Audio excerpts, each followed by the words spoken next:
ونستغفره ونعوذ بالله من شرور أنفسنا ومن سيئات أعمالنا من يهده الله فلا مضل له ومن يضلله فلا هادي له وأشهد أن لا إله إلا الله وحده لا شريك له وأشهد أن محمدًا عبده ورسوله أما بعد فإن خير الحديث كتاب الله وخير الهدي هدي محمد صلى الله عليه وسلم وشر الأمور محدثاتها وكل محدثة بدعة وكل بدعة ضلالة وكل ضلالة في النار. أعوذ بالله من الشيطان الرجيم. بسم الله الرحمن الرحيم.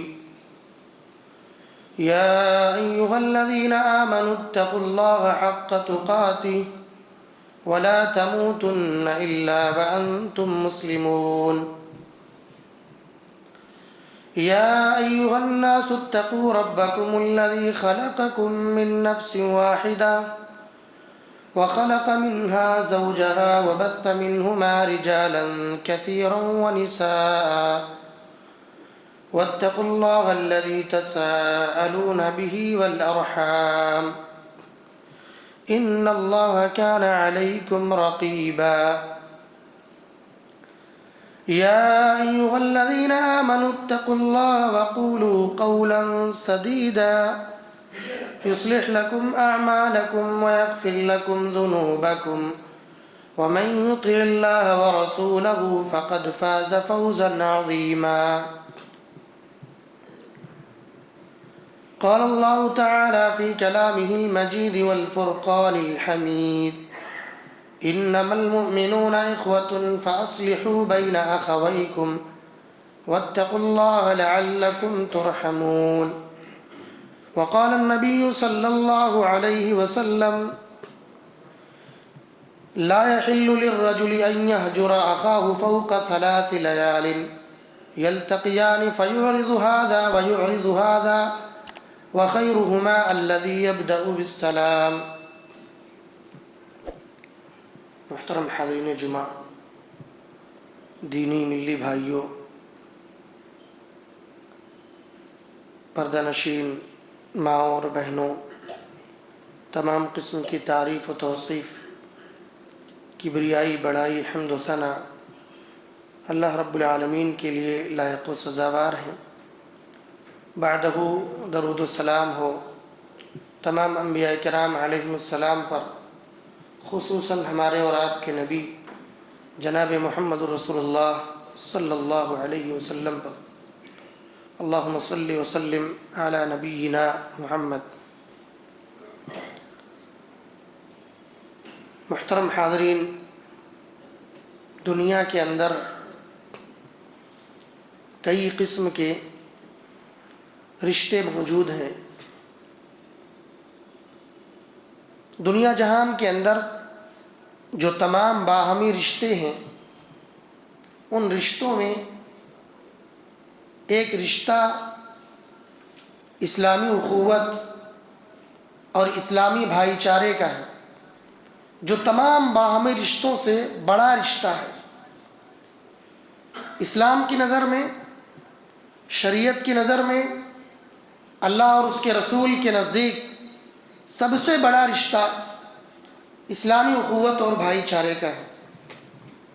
اللہ تعالیٰ نے فرمایا: انما المؤمنون اخوہ فاصلحوا بین اخویکم، کہ تمام مومن آپس میں بھائی بھائی ہیں۔ فاصلحوا بین اخویکم، جب کسی کے درمیان اختلاف ہو جائے، کسی بات کو لے کر کوئی مسئلہ درپیش آئے، تو تم ان کے درمیان صلح کروا دیا کرو، تم دو بھائیوں کے درمیان صلح کروا دیا کرو۔ یہ قرآن مجید کی ایک آیت، سورہ حجرات کی آیت، جو ہمیں اس بات کی طرف رہنمائی کرتی ہے ہماری کہ آپس میں صلح اور مصالحت کا مسئلہ رکھو، لیکن ہمارے ہاں اس مسئلے کے بالکل برعکس، بالکل برخلاف ہمارا معاملہ ہے۔ جب ہم کسی بھائی کے درمیان دیکھتے ہیں کہ ذرا سی رنجش ہوئی ہے، ذرا سا اختلاف ہوا ہے، تو ہمارا کام بجائے صلح کرانے کے یہ ہو جاتا ہے کہ کس طرح سے اس رنجش کو ذرا اور بڑی کر دیں، کس طرح سے دھوئیں اٹھتی چیز کو آگ لگا دیں اور دونوں کے درمیان جدائی پیدا کر دیں۔ یہ ہمارا معاملہ اور ہمارا رویہ ہے۔ ہم ایک دوسرے کو محبت سے ملتا ہوا نہیں دیکھ سکتے۔ کس طرح سے دو دوستوں کے درمیان، دو خاندان کے درمیان دشمنی پیدا کریں، دو بھائیوں کے درمیان دشمنی پیدا کریں، یہ ہماری کوشش ہوتی ہے، جو کہ نہیں ہونی چاہیے اس آیت کے پیش نظر۔ میرے بھائیوں، یہ ایک ایسا رشتہ ہے جو رشتہ قیامت کے دن، جس دن کی ہولناکی اور جس دن کے جو خطرناک نتائج ہیں وہ آپ کے سامنے ہے کہ وہاں کوئی کسی کے کام نہیں آئے گا، وہاں کوئی کسی کے کام نہیں آئے گا، نہ باپ بیٹے کا، نہ بیٹا باپ کا، وہاں کوئی کسی کا نہیں ہوگا۔ ایسے وقت میں، ایسے ماحول میں اگر کوئی رشتہ قائم رہے گا تو وہ رشتہ ہے اسلامی اخوت اور بھائی چارے کا۔ اللہ تعالیٰ نے سورۃ الزخرف کے اندر فرمایا الاخلاء یومئذ بعضهم لبعض عدو الا المتقین۔ اس دن تمام دوستیاں، رشتے، تعلقات، روابط اس دن دشمنیوں میں، عداوتوں میں اور بغض اور کینوں میں بدل جائیں گے، سوائے وہ رشتہ قائم رہے گا جو رشتہ اسلام، تقوی اور ایمان کی بنیاد پر ہوگا، اور وہ رشتہ ہے اسلامی بھائی چارے کا۔ اسلامی بھائی چارے کا کیا مطلب ہے؟ یعنی مسلمان صرف اور صرف کلمہ توحید کے نیچے ہے، اس کا کوئی خاندانی رشتہ نہیں، اس کا کوئی رشتہ دار نہیں ہے وہ، لیکن رشتہ صرف اور صرف کلمہ توحید کا ہے۔ وہ شخص کلمہ توحید پڑھتا ہے، لا الہ الا اللہ، ایک اللہ کی گواہی دیتا ہے، محمد رسول اللہ، نبی کریم صلی اللہ علیہ وسلم کو، محمد صلی اللہ علیہ وسلم کو نبی مانتا ہے، اللہ کا آخری رسول مانتا ہے، صرف اس کلمے کی بنیاد پر جو رشتہ ہے اس کو اسلامی اخوت اور بھائی چارہ کہتے ہیں، صرف اس کلمے کی بنیاد پر۔ اسی رشتے کو مضبوط کرنے کے لیے، اسی تعلق کو مضبوط کرنے کے لیے قرآن و سنت میں بہت ساری ہدایات جاری ہوئی، اور اللہ کے نبی صلی اللہ علیہ وسلم نے قولاً و فعلاً اس رشتے کو بہت مضبوط کیا ہے۔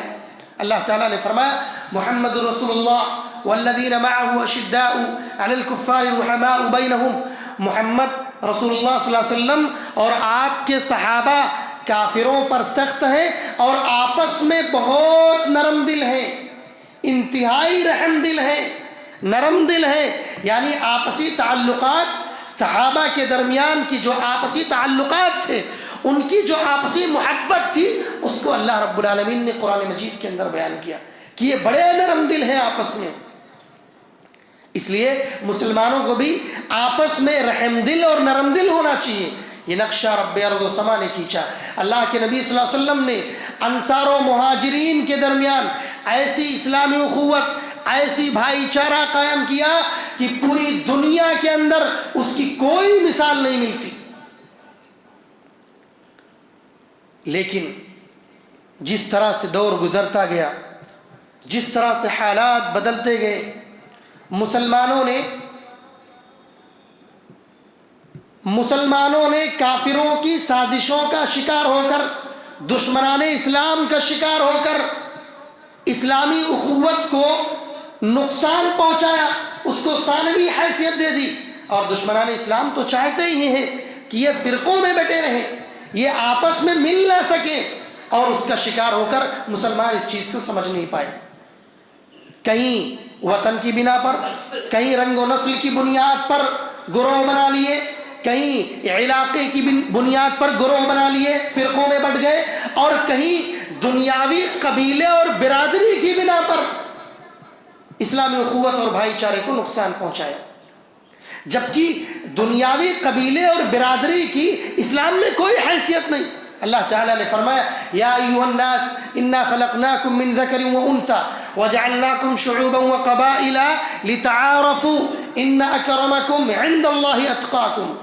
اللہ تعالیٰ نے کہا کہ ہم نے تمہیں ایک مرد اور ایک عورت سے پیدا کیا اور ہم نے تمہیں مختلف شعوب و قبائل میں تقسیم کیا، کس لیے؟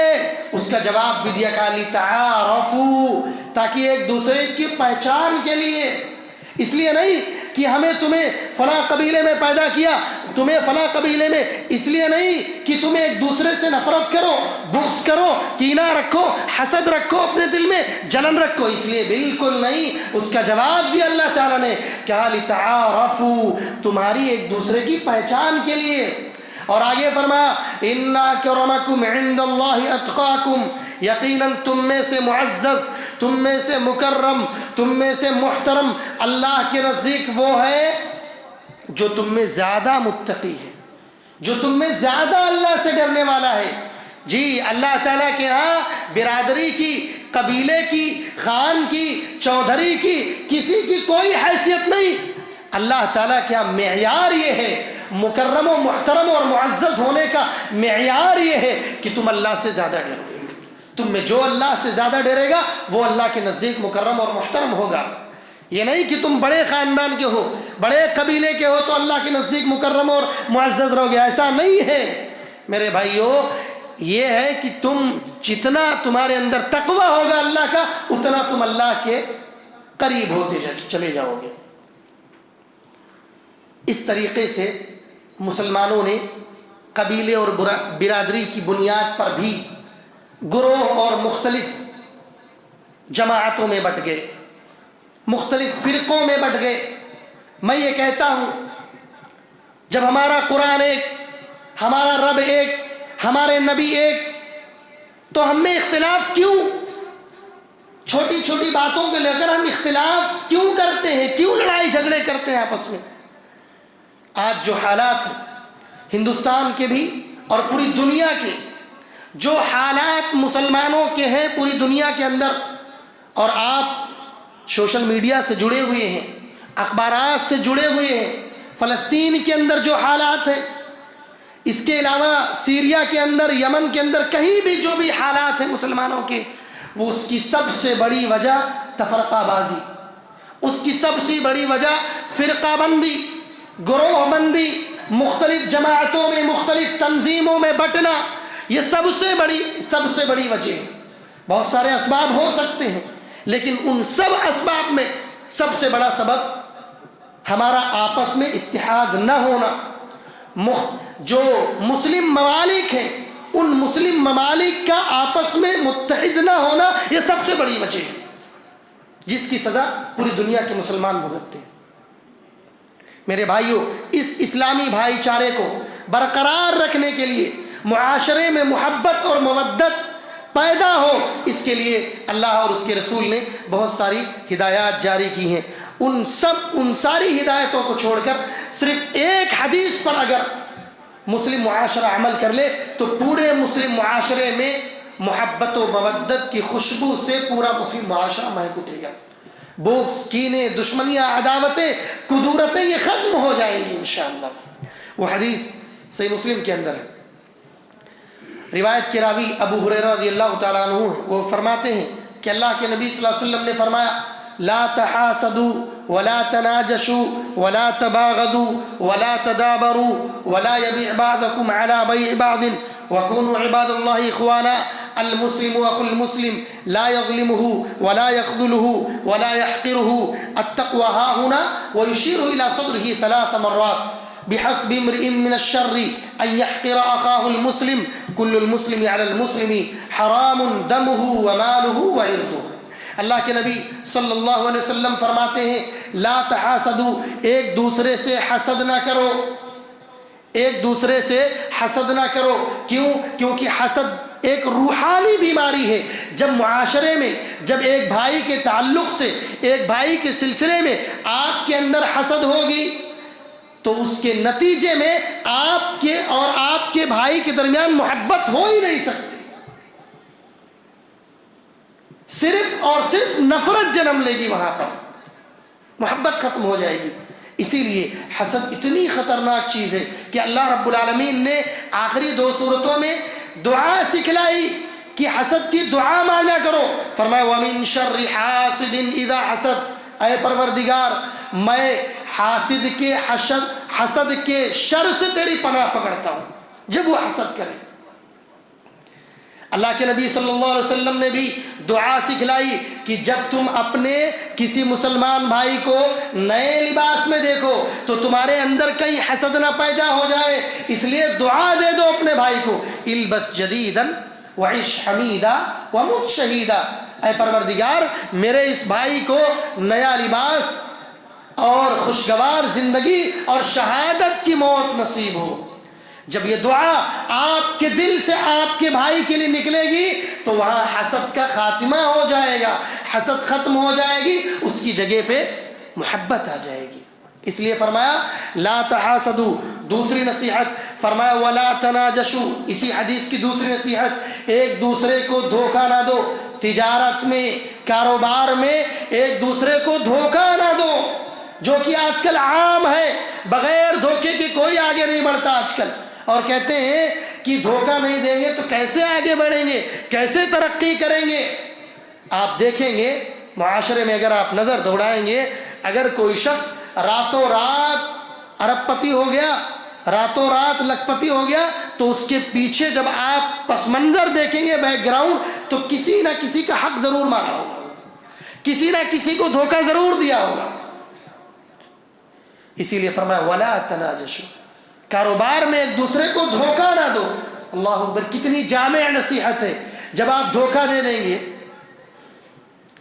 جب آپ کسی کو دھوکہ دیں گے تو وہ شخص آپ سے محبت نہیں کر سکتا، نفرت کرے گا آپ سے، کیونکہ آپ نے اس کو دھوکہ دیا ہے، اور دھوکہ دینے والے، فراڈ کرنے والے کو کوئی بھی شخص پسند نہیں کرتا۔ اسی حدیث کی تیسری نصیحت فرمایا ولا تباغضوا، بغض نہ رکھو، آپس میں دل صاف رکھو، کینہ نہ پالو اپنے مسلمان بھائی کے لیے۔ ایک دوسری حدیث میں اللہ کے نبی صلی اللہ علیہ وسلم فرماتے ہیں اس بغض کو ختم کرنے کے لیے، کینے کو ختم کرنے کے لیے آپ نے فرمایا افشوا السلام واطعموا الطعام وصلوا الارحام وصلوا باللیل والناس نیام تدخلوا الجنۃ بسلام۔ اس بغض کو ختم کرنے کے لیے، دل میں جو کدورت پیدا ہو جاتی ہے کسی مسلمان کے لیے، اس کو ختم کرنے کا طریقہ یہ ہے کہ سلام کو عام کرو، لوگوں کو کھانا کھلاؤ، صلہ رحمی کرو، اور جب لوگ خواب غفلت میں ہوں تو رات میں اٹھ کر نماز پڑھو، تدخل الجنت بسلام، اتنا کام کر لو جنت میں سلامتی کے ساتھ داخل ہو جاؤ۔ اسی طرح بغض کو ختم کرنے کے لیے، کینے کو ختم کرنے کے لیے اللہ کے نبی صلی اللہ علیہ وسلم نے معیار قرار دیا، فرمایا والذی نفسی بیدی لا تدخلوا الجنۃ حتی تؤمنوا ولا تؤمنوا حتی تحابوا اولا ادلکم علی شیء اذا فعلتموه تحاببتم افشوا السلام بینکم۔ صحیح مسلم کی روایت ہے، آپ نے فرمایا اس ذات کی قسم جس کے ہاتھ میں میری جان ہے، تم اس وقت تک جنت میں داخل نہیں ہو سکتے جب تک تم کامل مومن نہ بن جاؤ، اور فرمایا جب اس وقت تک تم مومن نہیں بن سکتے جب تک تم ایک دوسرے سے محبت نہ کرنے لگو۔ جی، اگر ہمارے دل میں کسی کے لیے نفرت ہے، کسی کے لیے بغض پالے ہوئے ہیں، تو اپنے ایمان کو ٹٹول لیجیے۔ یہ میں نہیں کہہ رہا، اللہ کے نبی صلی اللہ علیہ وسلم فرما رہے ہیں تم مومن ہی نہیں ہو سکتے جب تک تم ایک دوسرے سے محبت نہ کرنے لگو۔ اب ذرا غور کرنا، اپنے معاشرے میں، خاندان میں، اپنے بھائیوں میں، اپنے آس پڑوس میں کس سے نفرت ہے، کس سے بغض ہے، کس سے کینہ ہے۔ اللہ کے نبی نے کہا تم مومن ہی نہیں ہو سکتے جب تک تم محبت نہ کرنے لگو، اور مومن نہیں ہو سکتے تم جنت میں داخل نہیں ہو سکتے۔ پتہ چلا جنت جو ہمارا نتیجہ ہے، جو رزلٹ ہے، دنیا میں ہم آئے اسی لیے ہیں کہ اس کی تیاری کریں، جس جنت کی، اس جنت میں جانے کے لیے اس کا کا ایک پہلو یہ ہے کہ تم آپس میں محبت کرو گے تب مومن بنو گے، اور مومن بنو گے تو جنت میں جاؤ گے۔ آگے فرمایا کیا میں تمہیں ایسی چیز نہ بتلا دوں جسے جب تم کرو گے تو محبت کرنے لگو گے؟ فرمایا افشوا السلام بینکم، آپس میں سلام کو عام کرو۔ کیوں؟ جب آپ سلام کرتے ہیں تو کیا مطلب ہے سلام کا؟ السلام علیکم، تم پر سلامتی ہو، گویا کہ آپ اپنے بھائی کو دعا دے رہے ہیں۔ آپ کا بھائی پلٹ کر کہتا وعلیکم السلام، میرے بھائی تم پر بھی سلامتی ہو، اللہ کی رحمت ہو، اللہ کی سلامتی ہو۔ جب ایک دوسرے کی سلامتی کی دعا کر رہے ہیں، رحمت کی دعا کر رہے ہیں، تو محبت، ظاہر سی بات ہے محبت پیدا ہوگی اور نفرتیں ختم ہو جائیں گی۔ نفرت ختم ہو رہی اسی لیے آپ دعا کر رہے ہیں۔ اگر آپ کے دل میں کینہ ہے، بغض ہے، تو آپ دعا دے ہی نہیں سکتے اپنے بھائی کو دل سے دعا نہیں دے سکتے۔ وہ زبان پر گرچہ آپ کہہ لیں السلام علیکم، لیکن دل سے وہ بات نہیں نکل سکتی اگر کینہ اور بغض اور نفرت ہے۔ اس کے بعد ایک چوتھی نصیحت آپ نے فرمایا ولا تدابروا، قطع تعلقی نہ کرو، مل جل کر رہو، قطع تعلقی نہ کرو، مطلب رشتوں کو مت توڑو، بول چال بند نہ کرو۔ آپ معاشرے میں رہتے ہیں، ایک دوسرے سے اختلاف ہو سکتا ہے، چھوٹی موٹی بات ہو سکتی ہے، رنجش ہو سکتی ہے، اسی لیے اللہ کے نبی صلی اللہ علیہ وسلم نے اجازت دی ہے، کہا اگر کوئی بات آپ کو بہت ناگوار گزری، بہت برا لگ گیا ہے کسی بھائی کی بات، تو زیادہ سے زیادہ 3 دن اجازت ہے کہ آپ اس سے قطع تعلقی کر سکتے ہیں۔ آپ نے فرمایا صحیح بخاری کی روایت لا يحل للرجل ان يهجر اخاه فوق 3 ليال يلتقيان فيعرض هذا ويعرض هذا وخيرهما الذي يبدأ بالسلام، فرمایا کسی بھی مسلمان کے لیے جائز نہیں ہے، حلال نہیں ہے کہ وہ اپنے کسی بھائی سے 3 دن سے زیادہ قطع تعلقی کرے، اور اس طرح سے ملے کہ جب وہ ملے تو منہ پھیر لے، وہ اس سے ملے تو منہ پھیر لے، ایسا 3 دن سے زیادہ نہیں کر سکتے۔ آگے فرمایا اگر ہو گیا ہے 3 دن گزرنے کو ہے وَخَيْرُهُمَا الَّذِي يَبْدَأُ بِالسَّلَامِ، ان 2 بھائیوں میں بہتر وہ ہے جو سلام میں پہل کرے، جا کر کے پہلے سلام کر لے۔ اللہ کے نبی صلی اللہ علیہ وسلم کے کتنا پیارا فرمان ہے، کتنی پیاری حدیث ہے، یہ دیکھیں آپ۔ فرمایا بہتر وہ ہے جو جا کر کے پہلے سلام کر لے۔ میرے بھائیوں اس موقع پر آپ اپنے جملوں کو یاد کریں، ہم کیا جملہ استعمال کرتے ہیں؟ جب کوئی کہتا ہے میرے بھائی اس سے کیوں بات چیت بند ہے، آپ کی جا کر کے سلام کر لیجئے، ہمارا جملہ ہوتا ہے، یہ سچائی ہے، ہم کہتے ہیں میں جاؤں اس کے سامنے جھکنے، میں جاؤں اس سے بات کرنے، میں اس کے سامنے نہیں جھک سکتا، میں اس سے بات نہیں کر سکتا، آپ مجھے سب کچھ کہیں لیکن یہ نہ کہیں کہ میں اس کے سامنے جا کر جھکوں، میں جھکوں۔ کیا ایسی باتیں ہم نہیں کرتے؟ یہ انانیت، یہ تکبر، یہ غرور، یہ گھمنڈ والی باتیں ہم نہیں کرتے؟ ایک طرف اللہ کے نبی صلی اللہ علیہ وسلم کی پیاری حدیث ہے صحیح بخاری کی، اللہ کے نبی فرماتے ہیں ان دونوں میں بہتر وہ ہے جو جا کر کے پہلے سلام کرے، اور ہم ہیں کہ ہم کہتے ہیں میں جاؤں اس کے سامنے جھکنے، میں جاؤں پہلے اس سے بولنے، اس کی غرض ہوگی تو وہ آئے گا میرے پاس۔ اس طرح کی باتیں ہم کرتے ہیں، اور ایک طرف اہل الحدیث ہونے کا دعویٰ کرتے ہیں، حدیث پر عمل پیرا ہونے کا دعویٰ کرتے ہیں، صحیح بخاری کی اس حدیث کو ٹھکرا دیتے ہیں ہم۔ لہذا جب کبھی ایسا ہو تو اس حدیث پر عمل کرتے ہوئے آپ سلام میں پہل کریں، جا کر کے پہلے سلام کریں، چھوٹے نہیں ہو جائیں گے۔ آج دنیا کی نظر میں آپ چھوٹے ہو سکتے ہیں، دنیا آپ کو کچھ کہہ سکتی ہے کہ جا کر کے جھک گئے آپ اس کے سامنے، لیکن آپ کس کی نظر میں اچھا ہونا چاہتے ہیں؟ اللہ اور اس کے رسول کی نظر میں اچھا ہونا چاہتے ہیں، اپنے نبی کی نظر میں اچھا ہونا چاہتے ہیں، اس حدیث کے پیش نظر کہ ان دونوں میں بہتر وہ ہے، معزز اور مکرم اور محترم وہ ہے اللہ کے نزدیک جو سلام میں جا کر کے پہل کر لے۔ اور عجیب بات تو یہ ہے، صحیح مسلم کی روایت ہے، اگر کوئی شخص کسی سے نفرت کرتا اپنے مسلمان بھائی سے، بول چال بند ہے، تو اس کی عبادتیں قبول نہیں ہوتی۔ پڑھتے رہیے آپ نمازیں، روزے رکھتے رہیے، عبادتیں کرتے رہیے، روتے گڑگڑاتے رہیے، اگر آپ اپنے کسی مسلمان بھائی سے نفرت کرتے ہیں، قطع تعلقی ہے، بات چیت بند ہے، تو آپ کی باتیں قبول ہی نہیں ہوتی۔ یہ میں نہیں کہہ رہا، صحیح مسلم کی حدیث ہے، اللہ کے نبی صلی اللہ علیہ وسلم فرماتے ہیں تعرض اعمال الناس في كل جمعة مرتين فيغفر لكل عبد مؤمن الا عبدا بينه وبين اخيه شحناء فيقال اتركوا هذين حتى يفيئا۔ اللہ کے نبی فرماتے ہیں ہفتے میں 2 دن، پیر کے دن اور جمعرات کے دن، منڈے اور تھرسڈے، ہفتے میں 2 دن لوگوں کے اعمال اللہ کے ہاں پیش کیے جاتے ہیں۔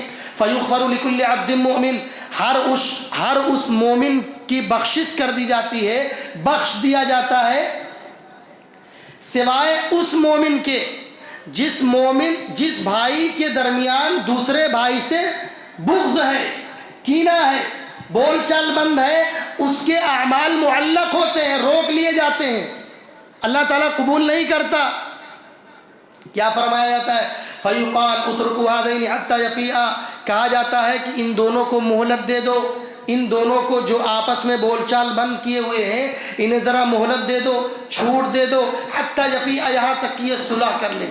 جب یہ صلح کر لیں گے، جب یہ بول چال جو بند تھا اس کو شروع کر دیں گے، قطع تعلقی کو ختم کر دیں گے، ملنے جلنے لگیں گے، نفرتوں کو ختم کر دیں گے، تب ان کے اعمال قبول کیے جائیں گے۔ اتنی تک مہلت دی جاتی ہے۔ اب ذرا غور کریے گا کس سے بول چال ہمارے اور آپ کے بند ہیں، کن سے ہم نفرتیں کر رہے ہیں، حسد پالے ہوئے ہیں، جلن کر رہے ہیں۔ اسی طرح آپ نے فرمایا 5ویں نصیحت ولا یبیع بعضکم علی بیع بعض، ایک دوسرے کی بیع پر بیع نہ کرو۔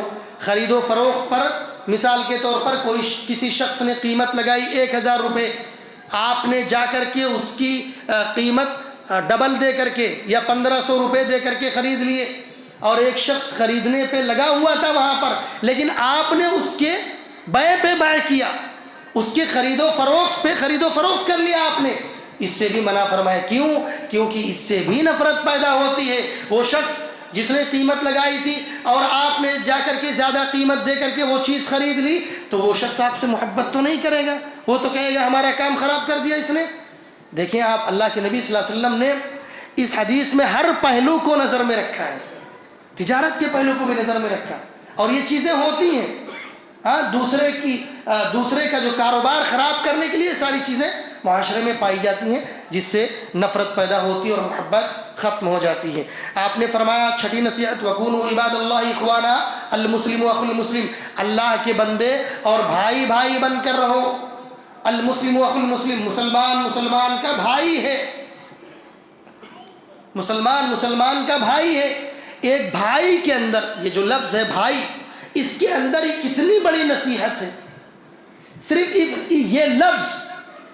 یہ لفظ محبت و مودت، شفقت و نرمی اور رحمت پر ابھارتا ہے۔ صرف یہ لفظ بھائی، اتنا جامع لفظ ہے یہ۔ اس کے بعد آپ نے فرمایا لا یظلمہ، ایک دوسرے پر ظلم نہ کرو، کسی مسلمان بھائی پر ظلم نہ کرو، کیونکہ ظلم اللہ تعالیٰ کو پسند بالکل بھی نہیں ہے۔ اس سے بھی محبت ختم ہو جائے گی، نفرتیں پیدا ہو جائیں گی ظلم کرنے کی وجہ سے۔ اللہ کے نبی صلی اللہ علیہ وسلم فرماتے ہیں، حدیث قدسی ہے، یا عبادی انی حرمت الظلم علی نفسی وجعلته بینکم محرما فلا تظالموا۔ حدیث قدسی اللہ تعالیٰ فرماتا ہے، اے میرے بندو، میں نے اپنے اوپر ظلم کو حرام کر لیا ہے اور تمہارے درمیان بھی حرام کر دیا ہے، کسی پر ظلم نہ کرو، فلا تظالموا، ایک دوسرے پر ظلم نہ کرو۔ اسی طرح آپ نے اللہ کے نبی فرماتے ہیں ان اللہ لیملی للظالم حتی اذا اخذہ لم یفلتہ، اللہ تعالیٰ ظالموں کو چھوٹ دیتا رہتا ہے، لیکن جب گرفت کرتا ہے تو اس کی گرفت سے کوئی بچ کر نہیں نکل سکتا، اس لیے ظلم سے بچو۔ دوسری روایت میں فرمایا واتقوا الظلم فإن الظلم ظلمات یوم القیامہ، ظلم سے بچو۔ کئی احادیث بھری پڑی ہوئی ہیں، اللہ کے نبی صلی اللہ علیہ وسلم نے فرمایا ظلم سے بچو۔ اور آپ جانتے ہیں کہ مظلوم کی بددعا سے بچو، واتق دعوۃ المظلوم، مظلوم کی بددعا سے بچو، کیونکہ مظلوم جب بددعا کرتا ہے تو اس کے درمیان اور اللہ کے درمیان کوئی حجاب نہیں ہوتا، سیدھا اللہ رب العالمین ڈائریکٹ اس کی بات کو سنتا ہے۔ اس لیے ظلم نہ کرو میرے بھائیو، ظلم نہ کرو۔ اسی طرح آپ نے 8ویں نصیحت فرمائی ولا یخذلہ، مسلمان کو بے یار و مددگار نہ چھوڑو، کبھی اس کو مدد کی ضرورت ہو تو اس کی مدد کرو۔ صحیح مسلم کی روایت ہے، اللہ کے نبی نے فرمایا کان اللہ فی عون العبد ما کان العبد فی عون اخیہ، اللہ تعالیٰ اس بندے کی مدد میں رہتا ہے جب تک بندہ اپنے بھائی کی مدد میں رہتا ہے۔ تو اگر آپ چاہتے ہیں اللہ آپ کی مدد کرے تو آپ کسی کی مدد کیجئے۔ آگے فرمایا ولا یحقرہ، اپنے مسلمان بھائی کو حقیر مت سمجھو۔ ذرا سا پیسہ، ذرا سی دولت آ جائے تو دوسرے مسلمان بھائیوں کو حقیر مت سمجھو۔ حقیر سمجھنے کا مطلب یہ ہوا، کمتر سمجھنے کا مطلب یہ ہوا کہ آپ کے اندر گھمنڈ ہے، تکبر ہے، غرور ہے۔ یہ اصول یاد رکھیے آپ، اگر آپ کسی کو حقیر سمجھتے ہیں، کمتر سمجھتے ہیں، اپنے سے چھوٹا سمجھتے ہیں، اس کو اہمیت نہیں دیتے مسلمان کو، تو یقینی یہ بات یقینی ہے کہ آپ کے اندر گھمنڈ اور تکبر ہے، اور وہ اللہ تعالیٰ کو بالکل بھی نہیں پسند ہے۔ ابا واستکبر وکان من الکافرین، ابلیس کے بارے میں جانتے ہیں، اس نے تکبر کیا، انکار کیا اور کافروں میں سے ہو گیا۔ اس نے کیا کہا خلقتنی من نار وخلقتہ من طین، آدم کو میں سجدہ کیسے کروں، مجھے تو نے آگ سے پیدا کیا، آدم کو مٹی سے، میں اس کے سامنے سجدہ کروں؟ اس نے انکار کیا، وَكَانَ مِنَ الْكَافِرِينَ، اور کافروں میں سے ہو گیا۔ اور صحیح مسلم کی روایت ہے تکبر کرنے والا لا يدخل الجنہ، جنت میں نہیں جا سکتا۔ تو حقیر کے نتیجے میں اگر آپ کسی کو حقیر سمجھ رہے ہیں، مطلب آپ کے اندر گھمنڈ اور غرور ہے جو اللہ کو قطعاً پسند نہیں ہے۔ آگے آپ نے فرمایا التقوی ہا ہنا، اشارہ کرتے ہوئے اپنے سینے کی طرف اشارہ کیا 3 مرتبہ، کہا تقوی دل کا نام ہے، تقوی یا ہوتا ہے، اور فرمایا بحسب امرئ من الشر ان يحقر اخاه المسلم، کسی مسلمان کے برا ہونے کے لیے، کسی مسلمان کے برا ہونے کے لیے صرف اتنا کافی ہے کہ وہ اپنے مسلمان بھائی کو حقیر سمجھے۔ آپ نے فرمایا اگر کسی مسلمان کو یہ جاننا ہے کہ یہ برا ہے یا اچھا ہے، تو اگر وہ شخص کسی کو حقیر سمجھتا ہے مسلمان بھائی کو، تو سمجھو وہ برا ہے، کافی ہے اس کے لیے۔ اس کے بعد آپ نے فرمایا کل المسلم علی المسلم حرام دمہ ومالہ وعرضہ، ہر مسلمان پر، ایک مسلمان کا دوسرے مسلمان پر 3 چیزیں اللہ تعالیٰ نے حرام قرار دی، کہا کہ اس کا خون ناحق، کسی مسلمان کا خون نہیں بہا سکتے، وہ حرام ہے۔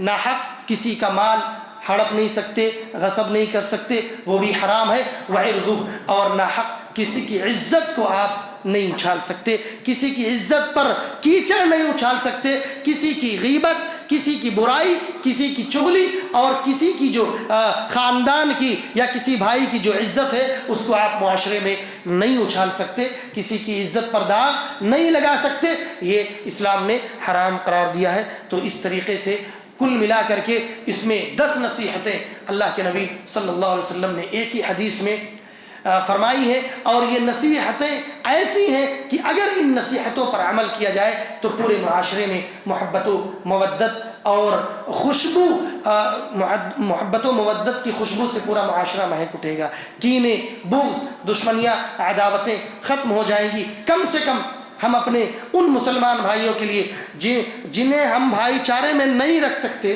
جو ہمارے پاس نہیں ہیں، جو ہیں ان کے ساتھ بھائی چارگی کا مظاہرہ، اور جو نہیں ہیں، دور رہتے ہیں، دور دراز ملکوں میں ہیں، کم سے کم بھائی چارے کا ایک مطلب یہ بھی ہے کہ ان کے لیے دعائیں نکلیں، ان کے لیے ہم دعا کریں۔ آج جو حالات ہیں فلسطین کے، ان کے لیے خصوصی اپنے دعاؤں میں انہیں یاد رکھیں۔ اللہ تعالیٰ ان کی مصیبتوں کو، ان کی پریشانیوں کو دور فرمائے۔